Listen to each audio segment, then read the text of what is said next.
This is it, right? The rock stone? Aye, lad. The Council of Valkyries. The Valkyries are of Valhalla, are they not? Glad to see you're paying attention, brother. You are correct. Valhalla, the great hall of the Einherjar, is their home within Asgard. But while there, they are subject to the scrutiny of the All-Father himself. And relations between the Valkyries and Odin were tense during my tenure as his advisor. Why? Well, that's an even longer story, lad. For now, why don't we look around for some clues?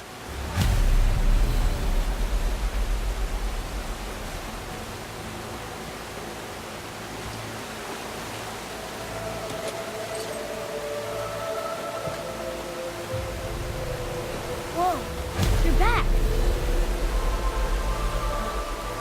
Come here. Who is she?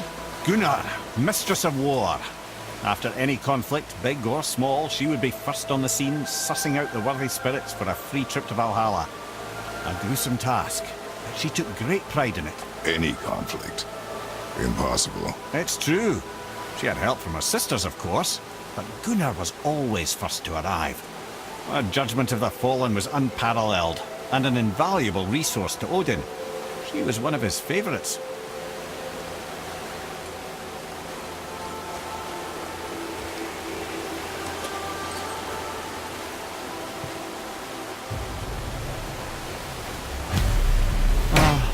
Gondul. Beautiful Gondul. And? Huh? That's it? Beautiful Gondul? No story or anything? Oh, sorry, lad. The sight of Gondul always took my breath away. Gondul had a silver tongue, a sharp wit, and struck a figure so stunning it literally drove men insane.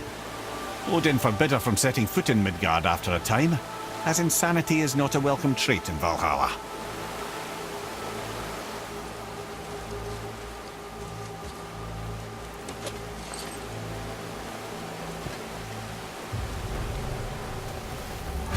This is none other than Geirdriful, the Master of Arms in Valhalla, responsible for arming and training Odin's Einherjar.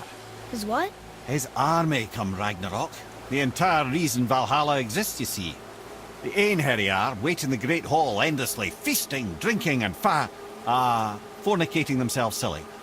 Once Ragnarok begins, Odin calls them into service to fight on his behalf. Geirdriful had her hands full training that lot.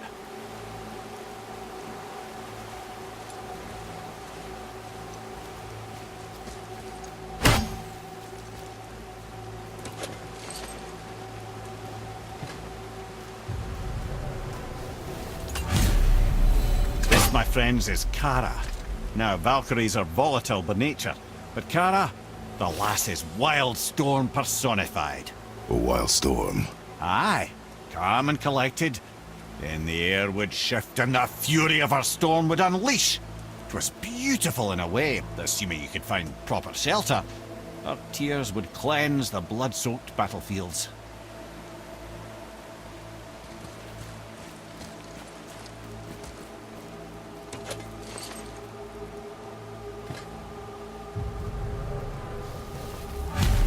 This is Rota, a chooser of the slain. I thought all the Valkyrie did that. Not exactly, lad. Although that is what they're most famous for, and by far their greatest responsibility. You've seen what happens to the dead without the judgment of the Valkyries. Hellwalkers. That's right. Rota, Gunnar, Skuld. Without them to clean up the aftermath of battle, hell overflows with souls meant for Valhalla. A sorry state of affairs. Rota must be beside herself.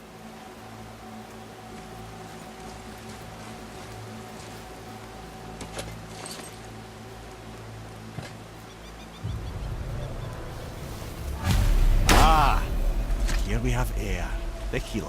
A Valkyrie healer? Strange. Eir was strange, as a matter of fact. Very quiet, very calm.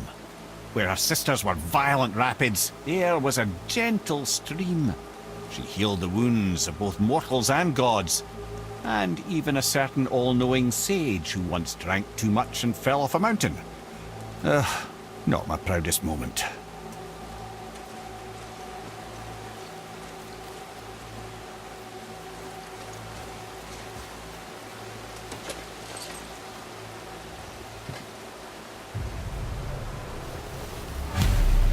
Well, well.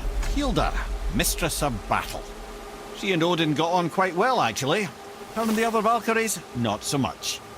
She would spend most of her time here in Midgard observing discord between the living, and sewing some up herself from time to time. She lived for conflict. Some say she was conflict personified. I wonder what will become of her now that she's free.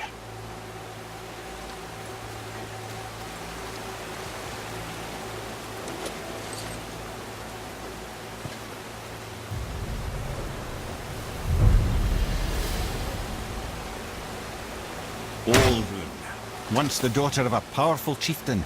She fell defending him during a Reaver attack. Olrun was escorted to Valhalla, where she chose to devote her afterlife to the pursuit of knowledge above all else. Quite unusual behaviour amongst the constant drinking and feasting of her fellow Valhallian denizens. How'd she end up a Valkyrie? Odin. He saw a kindred spirit in Olrun's single-minded pursuit of knowledge. He appointed her as the Valkyrie's resident historian.